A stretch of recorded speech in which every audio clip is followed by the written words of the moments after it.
Hey, and welcome to Matt and Jess TV. I am Matt Roast here with Jessica Bun Bun with our House of the Dragon Season 2, Episode 7 reaction and review. Is this the best episode for dragons in the history of the extended Game of Thrones universe? I am going to say yes. The MVP of this episode is whoever had to do the visual effects for 800 dragons who really seemed like they dominated the majority of this episode.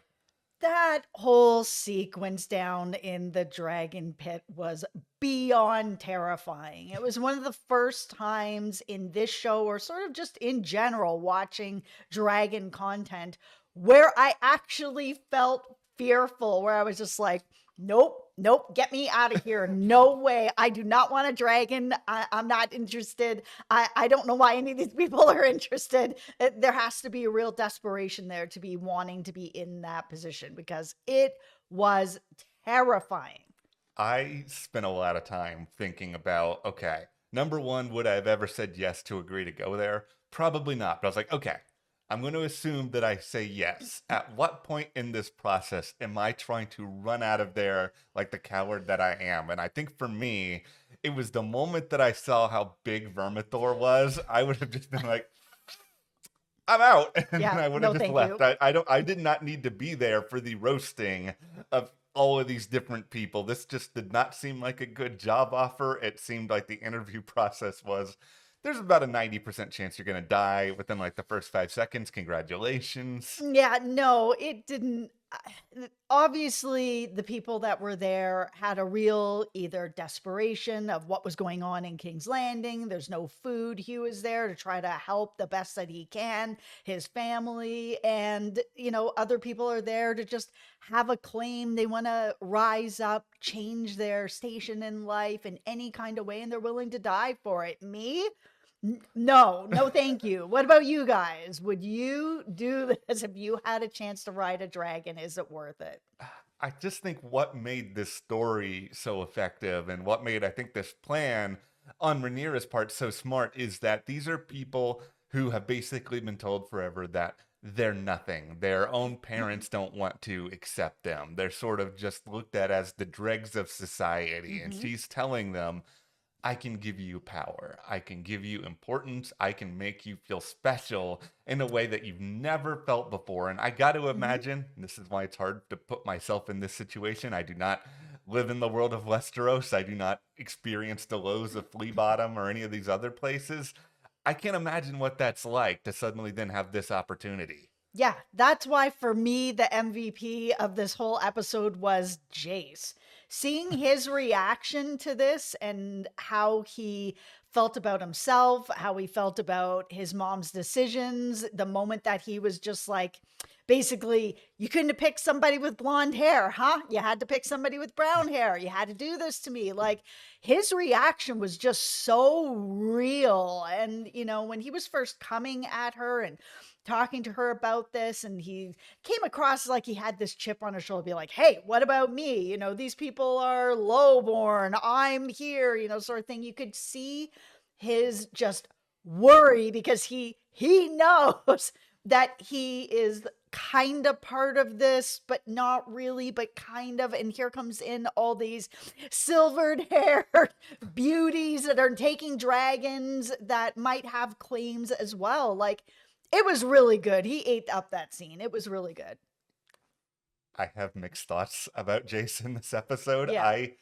I agree with you. I think that scene is really, really good. That scene was the scene for Yeah. me. He really came across all his insecurities that he's been sitting on this whole time about whether he's good enough, who his real father is. He knows in his heart. He's spoken a little bit about it. He's been fighting against those allegations forever. His mom has been protecting him of it. Damon's been protecting him of it. And then all of a sudden it's like, oh, we're going to bring in a bunch of other people that are going to be claiming these dragons, but they all have blonde hair. Cool. What happens to me? And he's such a young guy and he's in such a tough position with that it was such a crazy scene. It was really good. Also, Jace, you first brought up this plan that you're going to go and find people with lineage.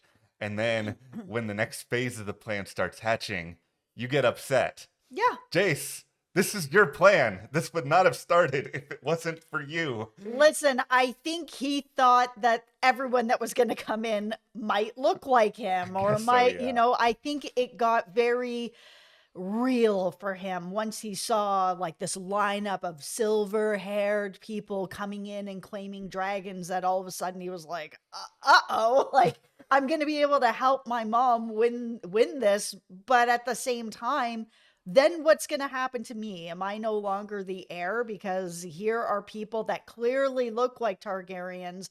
I don't. Everybody's been questioning my background since I've been born. Cool. I just put myself in this box that I can't get out of now.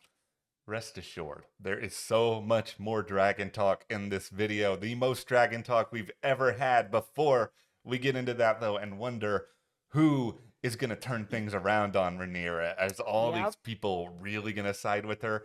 Be sure to hit that subscribe button. We have a preview coming for the big season 2 finale. We do not want you to miss that. You can also follow us over on our Patreon. It helps support us here at the channel. For just $5 a month, you can vote in polls that decide what we're going to cover here at the channel. So thank you so much to everyone who has joined our Patreon. It helps a lot. Okay, so you brought it up.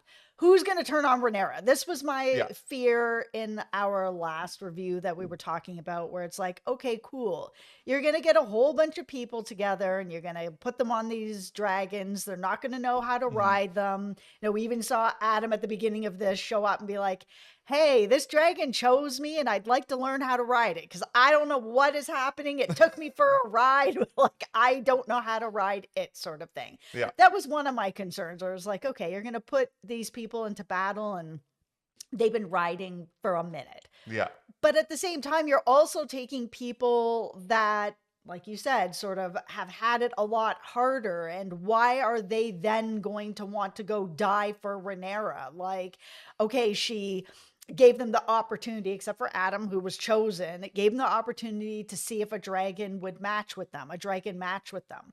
Now they have the dragon and they have their own power. Do they have to stay with Rhaenyra? Why would they? Like, they could have an advantage, or they could just be sent out to die. Like, listen, if I was there and I actually decided to do that, which I would never, and I got one of these dragons, I don't know if then I'd be like, okay, now take this dragon and go, and hopefully you're not going to die. I'd be like, I'll see ya. Me and my dragon, we're going somewhere else. I would be like Ulf, just flying around on that dragon, being just like, woo! No, okay.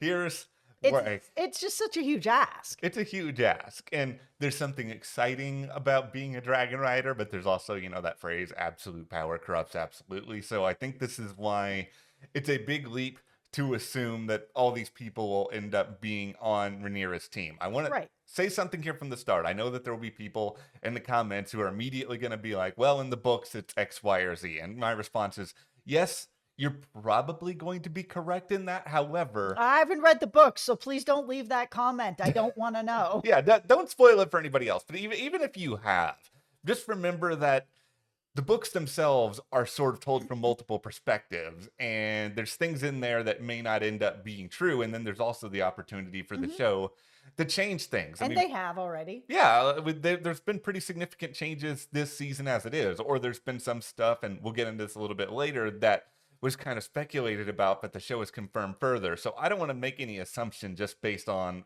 whatever is in the material. So I'll start here, though, with Addam of Hull, my guy and my dragon, Sea Smoke, who I love him. Sea Smoke is the greatest dragon of all time. I love Addam. Okay, Addam's great too, but Sea Smoke is my favorite dragon.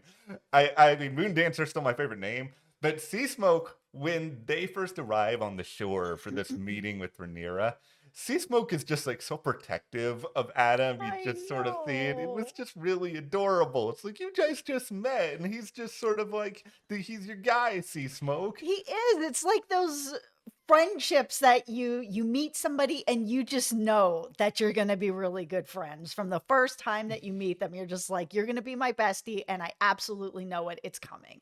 I would be shocked if we ever see Addam of Hull end up going against Rhaenyra. Like, this is the one. No. I feel confident about just because, Addam, his ties to Corlys, which, by the way, I'll admit, and we haven't really talked about this, I'm still having a hard time thinking that Corlys ever went around his relationship with Rhaenys just because, like, they were the love match. They were the real love story. Why everybody be cheating I within the world of House of the know. Dragon? It bums me out. But we have Addam, so I don't want to be too upset because I do like Addam. I just can't see Addam going against her because those bonds with House Velaryon are so close.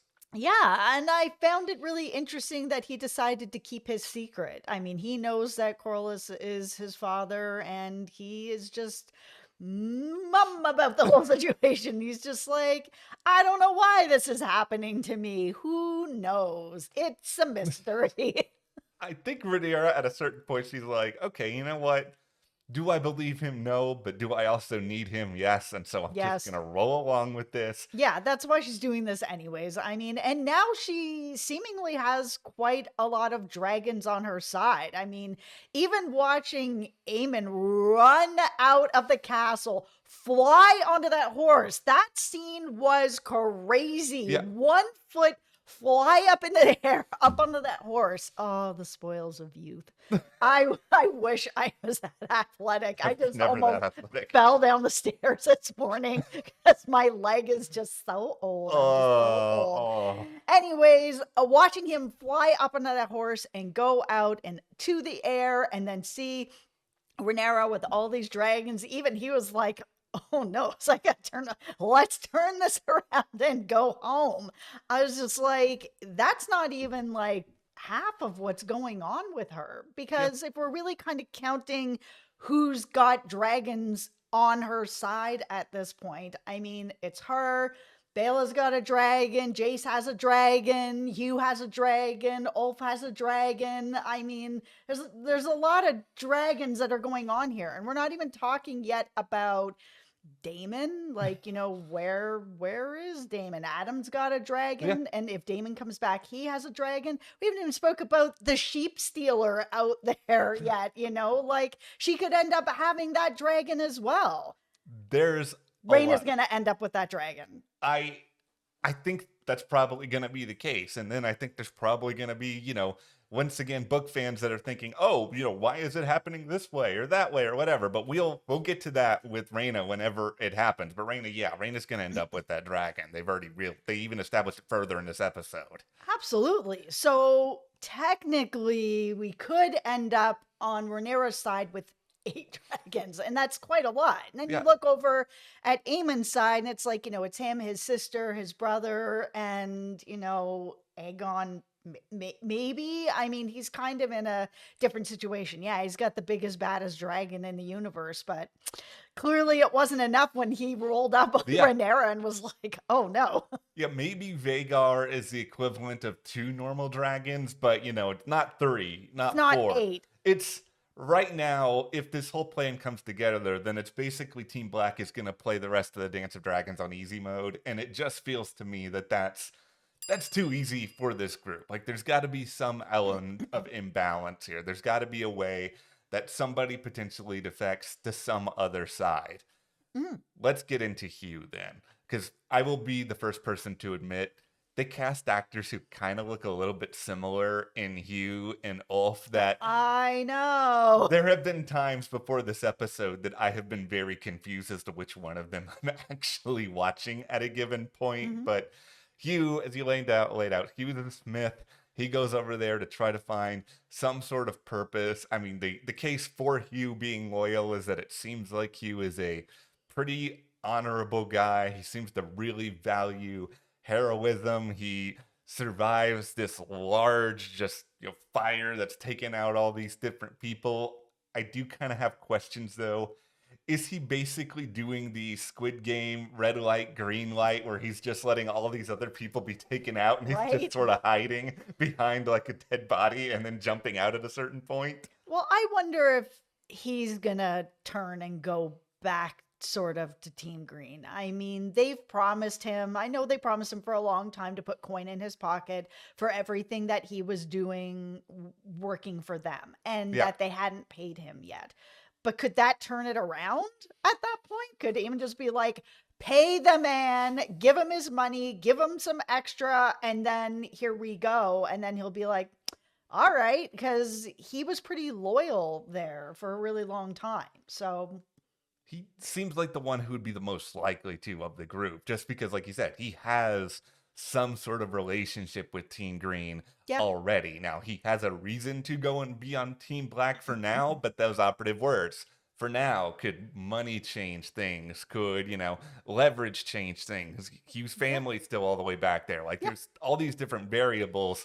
Ulf, on the other hand, I mean, number one, I don't know if anybody should feel that happy to have Ulf. Ulf's dragon selection process here is basically I am going to bumble and just like stumble my way into, oh, here's Silverwing, who apparently the dragon selection process is very different depending on which dragon you're dealing with here. The distribution system for Silverwing is just I want somebody who is sad and submissive and kind of just like sucking at everything, and Silverwing takes pity on you. Yeah, I mean, I think we all knew he was going to end up with a dragon, but there was a part of me the minute that it looked like he stepped on one of the eggs that I was like, oh, well, that's the end of that then. And, Yeah.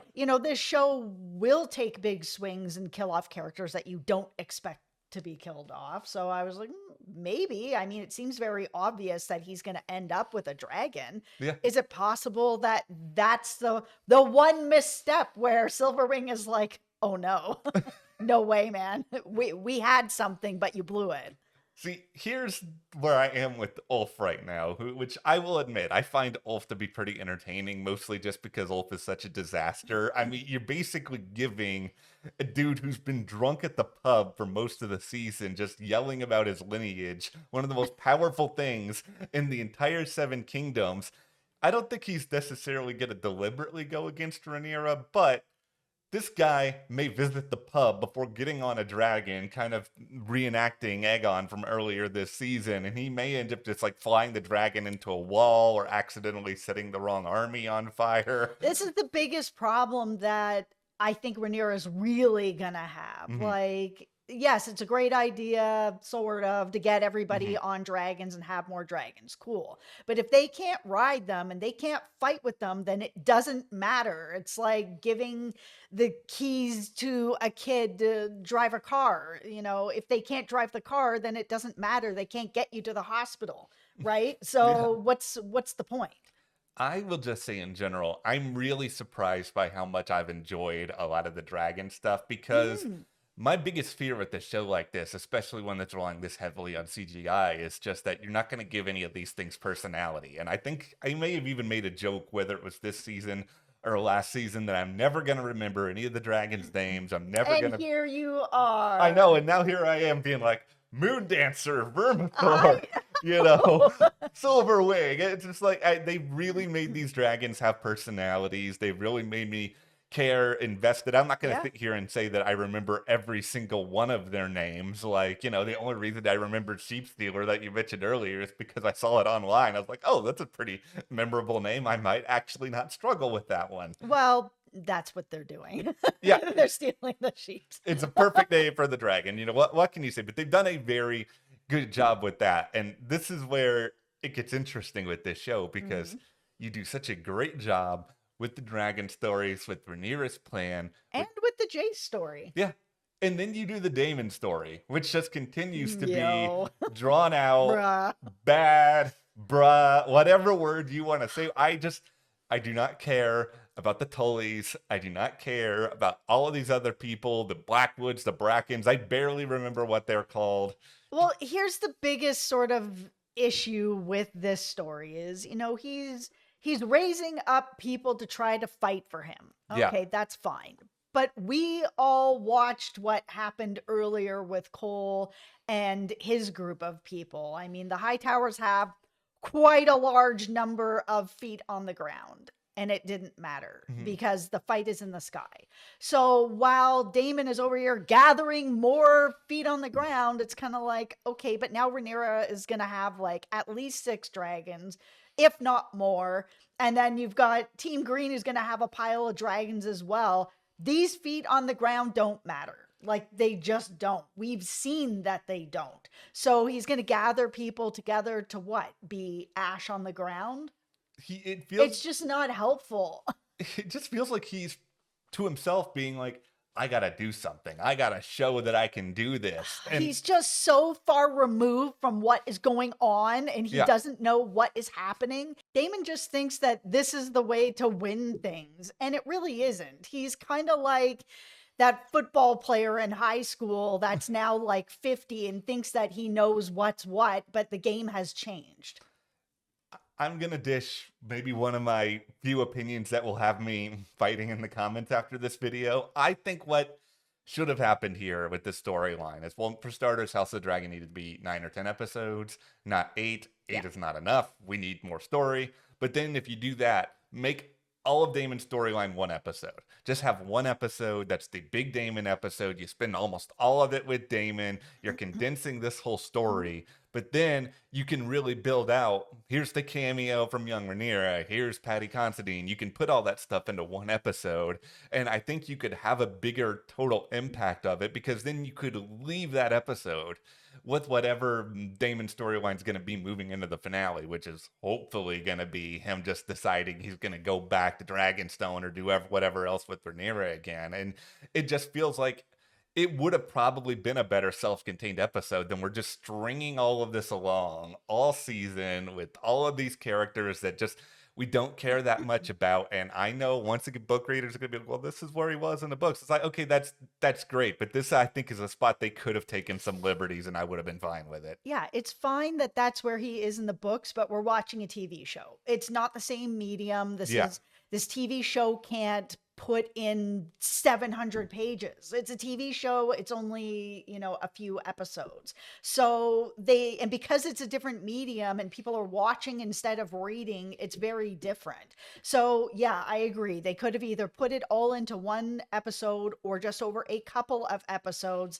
and not this many episodes. Because even seeing Paddy again in this episode, I was like, oh, because we really like him. Yeah. But at the same time, he's having the same conversation, which is basically like, do you really want to be king? Like, is this really what you want? Okay, you've been asking this question to yourself and by all these ghosts for like 6 episodes now. At what point does he make a choice or start to kind of like move in one direction or another direction? I mean, even everything with the Tullys and what was going on there and having this conversation where he's like, yeah, my grandfather is gone. I'm in charge now. We made our vow to Rhaenyra. Not you, Damon. Rhaenyra. And if you're here as, sort of her representative, cool. But if you're here as yourself, as the king, no thank you. Like, it's the reality of the situation for Damon is he doesn't have it for himself outside of his own mind in Damp Castle.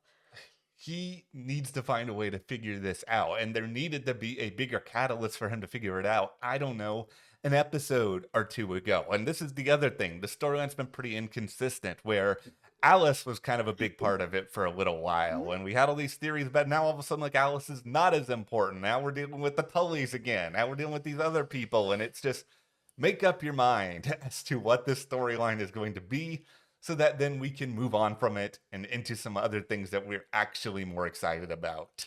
Okay, let's talk about Alicent. She didn't have a lot going on in this episode, but I think what she did have going on was really important. I mean, one of the things that we kind of touched on in our preview from the last episode, I don't think she's doing this, but there's sort of this idea of like, could she switch sides, or could she just kind of leave her children and go and do her own thing? Because that's what the preview looked like. That is kind of what's happening here. She has, left with, somebody to go do whatever it is that she's kind of trying to figure out, where they're like, is it time to go back yet? No, I don't know if I'm going back at all. I'm just going to float around this water and sleep in this tent. She doesn't feel good about what has been created at King's Landing and what her hand is in it. She has a lot to really reflect on. She knows the truth now about what Viserys actually meant, so she has that weighing on her. Now she has Aemon in charge, who she thinks is like the worst of the worst. I don't. I'm Team Aemond, but you guys know that already. Mhm. I don't think he's as bad as she's making him out to be. Maybe he'll turn out to be that way. Aegon's way worse. He just ran Yeah. the kingdom into the ground. Like, at least Aemon's trying to figure things out, break up the blockade. He's trying to actually do something and get something together. He's not just doing nothing and riding around drunk on a dragon, right? But she doesn't feel good about it. And then she hears that her other son is this happy lute player and doing really well. And she didn't have anything to do with it. She wasn't there to mother that person at all. So she has a lot that she's reflecting on to kind of be like, okay, if I'm not there, then do they change kind of into better people? They're still really young guys. They can change, but has too much damage been done? Or if she leaves and goes over to Team Black, which again, I'm not saying she's going to, I'm just saying it as a theory, tinfoil hat. Yeah. Can she get Aemond out of power and get the right person into power? Because the actress has said, and we've seen it on the show, her whole life is about serving the crown, whoever that is. When Viserys had said that Rhaenyra was going to be the queen, she was riding that ride all the way to where Viserys was like, actually, Aegon is the prince who was promised, where she was like, what? I just told off my dad earlier. I'm like, Rhaenyra, you're going to make a fine queen. She rode that ride because that's what the king said. Now she's in this position where Aegon is not able to, serve right now. And she thought he would be a malleable king, and he kind of was. He didn't really know what was going on. And now Aemon's in this spot and he's not listening to her at all. She could flip. I don't think she's going to, but she could. I think she's probably contemplating it. I think she's thinking about what in the world she can do, because I'm about to go on a very deep succession related tangent here with Alicent Hightower, which, by the way, once again, time to fight in the comments. I really have a lot of sympathy now for Alicent, and I understand that she has done some bad things. I understand she has made some very bad choices. She has. She's facing Everybody has on this show. She's facing the consequences of these choices. It's not as though Alicent's acts have gone unpunished here. And Alicent is basically becoming Kendall Roy. And I'm not just saying this because she's floating around in the water, and that scene did remind me a lot of Kendall Roy, but it is this idea of she spent a good part of her time in King's Landing, especially when married to Viserys, really being thought of as, okay, I really am influencing things. I'm helping to run things. I'm showing that I'm capable. I'm doing X, Y, and Z. And then all of a sudden,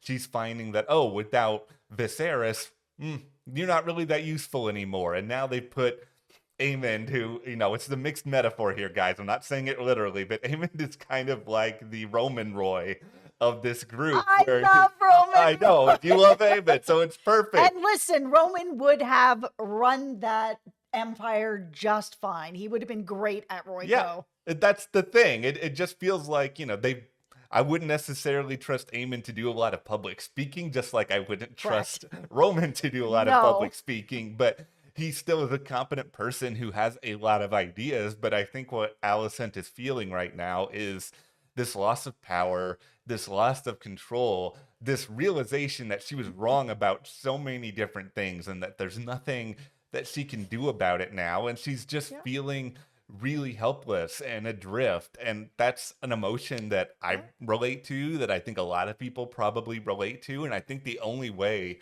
she can try to establish some sort of clarity is to just get away from the situation, have a dip in the water, try to feel like she's somebody else. And she even says she doesn't know if she's going to go back or not. I mean, it seems like she does, and we'll talk about that in the preview video later on. But I really just enjoyed this story, and I'm really fascinated by Alicent as a character and what she could try to do from here. Yeah, because for me, I don't think that Alicent is really about necessarily having power, or otherwise she probably would have tried to find a way to put herself on the throne, but she never has. Really, I think that conversation that she had with Rhaenys so long ago, where it was like, oh, Allison, you put yourself in this box where and other people have put you in this box where all you do is look out the window to try to serve the kingdom and serve the king and serve your father who's also serving the king. Like your whole life is to serve these men that are in power here at King's Landing. What do you have for you? And I think that that's where she really is. She's lost, not because she doesn't have power, but because she isn't serving the kingdom anymore. She's not serving a king. She can't serve Aemond. Yeah. Aemond kicked her off the council. So if she's unable to serve either the hand of the king, her father, the king, her husband, the king, her sons, where is she? Because that has been her entire life since she was a kid.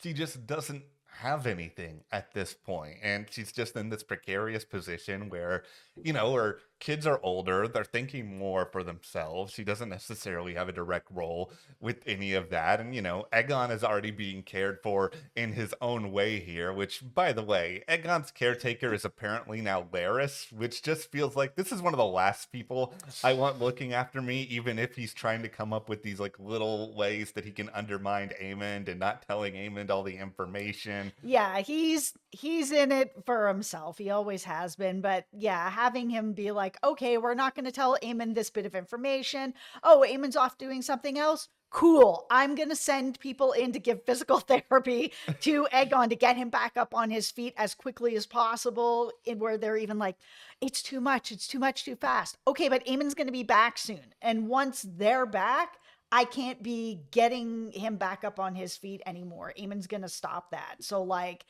get him walking around. Let's move this. House of the Dragon is just putting me into too much a sense of false security here as a Team Black fan, because earlier this season things were not looking too great for Rhaenyra and her side, but now you've got sort of this palace intrigue with the Greens where it feels like they're just constantly on the verge of fighting each other. We've got all We're of these... messy, Team Green. You were very, very messy Team Green right now. You know, you've got Alicent who's just off in the water. There's not a lot of unity there, but there's just this sinking feeling that I have. Of course, nothing is going to go this well. There's going to be some things that happen that are very, very bad. And maybe that's tied to the fact that Daemon still isn't even around at this point. Maybe one of these new dragon riders goes rogue. There's still a lot that could happen. Or one of these dragon riders just gets killed. I mean, Yeah. we have 3 brand new dragon riders that do not know what they're doing. And we saw it in this episode. They don't know what they're doing. They don't know how to make this work. Even Addam is just like, help me. This dragon chose me and I don't know what to do about it. Can you even teach me? Is there even enough time? Yeah, that's sort of the thing. And it seems like there's probably not enough time. And if they're going to learn, they're just going to have to learn on the fly. But that's what we got from House of the Dragon Season 2, Episode 7. Really good episode. Daemon storyline aside, hopefully things come together well in the finale. But be sure to hit that subscribe button for our preview, for all sorts of other good stuff, and support us further by joining our Patreon for $5 a month. You can help us to ensure we continue to make these videos for you, and we'll see you here next time.